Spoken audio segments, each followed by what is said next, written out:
Good morning. This is Wednesday, December 7th, 2022. I'm Zeke Matevosian in Los Angeles, California. And I want to list to you the policies, rules that the police department has that they've been trained to do,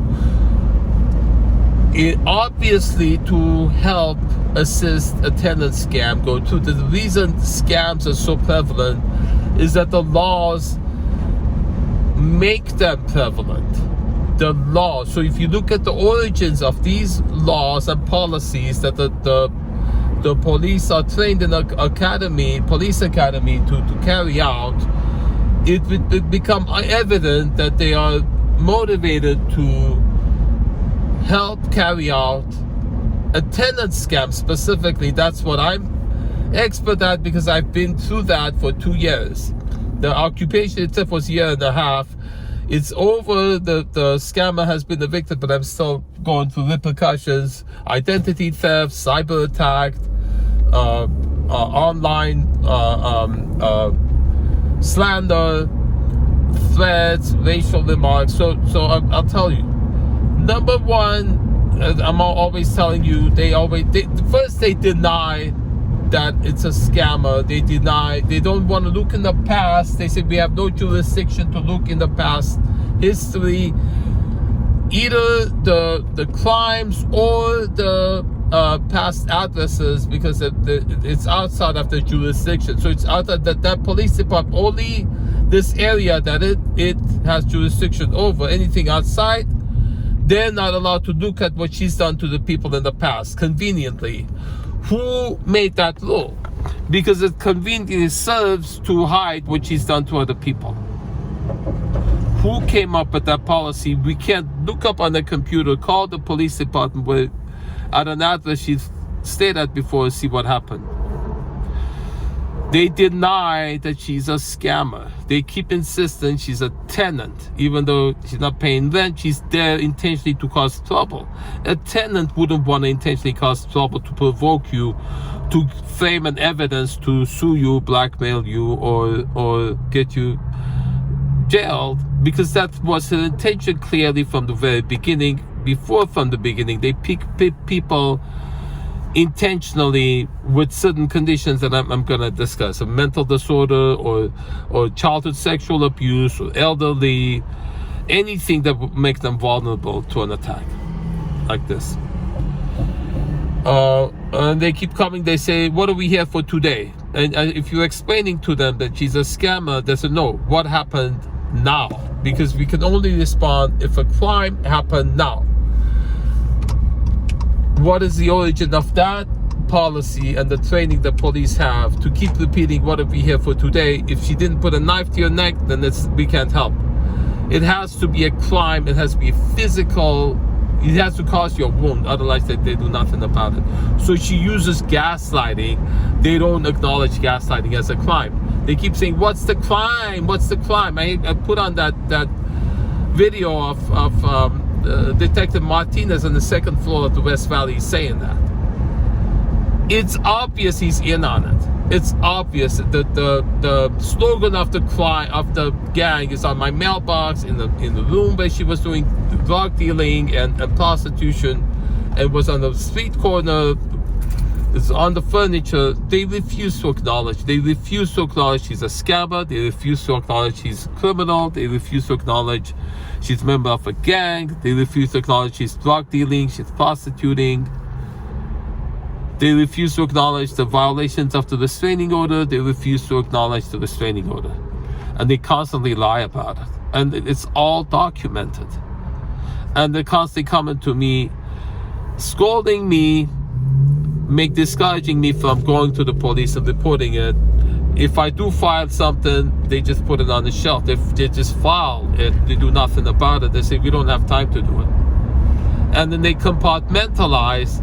So I'm telling them that there's identity theft. They say, we don't do that. I'm just letting you know there's identity theft. No, we don't do that.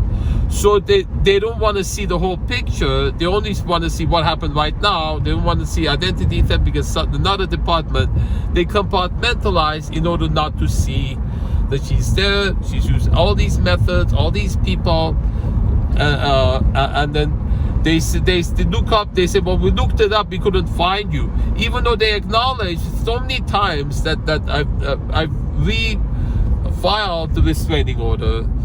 They'll keep saying, well, we didn't know because we looked it up, we couldn't find it. Well, you should all know by now that I have restraining order. Instead, I keep hearing that you don't, even though I keep proving it to you. So like I could have it, hang it around my neck, or put it on my pin, tattoo it on me, so that you don't keep doubting it. These are the main issues that have to be. And then another thing is they always separate her, so, and then I don't get to hear what she told them, and they say that's private. So they're all coming scolding me because they've heard horrible things about me, and I keep hearing horrible things about me, but I don't actually see what it is. I don't see that. She keeps saying this on video and a horrible thing, but I want to know, is a secret formula accusation she's given them that I gotta find out. She did that. People have told me they have videos of me doing horrible things. I want to see those. And the body cam videos of the cops that talk to her privately would show what she's telling them. I have seen her acting like a victim. She's good at manipulating people to think that she's the victim, which is her expertise. So these methods have to be known, and we gotta have public support in getting the police to stop supporting criminals using their authority with their uniform and their laws, supporting criminals, torturing people in order to profit from them or get their property for their gang. That is a crime, and I need that to be acknowledged. It's not in the penal code. Conveniently, it should be. Gaslighting should be in the penal code. Threatening to sue with frivolous lawsuit repeatedly should be on the penal code. Using the tenant protection law as a weapon as a scammer to coerce somebody to profit from should be in the penal code. Lying to the police, making false accusations should be in the penal code. And police should be able to say, to be allowed to say when they know they're doing something wrong. They should say, I'm not allowed to tell you how I feel about this. And they shouldn't be doing something they know wrong and say, well, it's my job to do it, or we're just enforcing the law. If you're enforcing a law that is immoral, you're the one responsible for what you're doing. So you shouldn't claim that you're not responsible. You are responsible for what you do. But if it's your job to do it, you're choosing to do that job.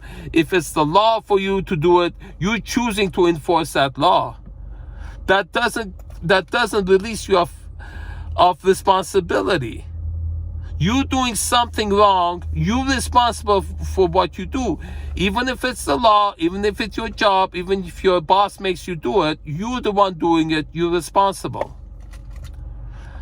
So, all of these should be documented. This should be the law to prevent all these scams that are having such detrimental effect on society. I'm Zeke Matevosian.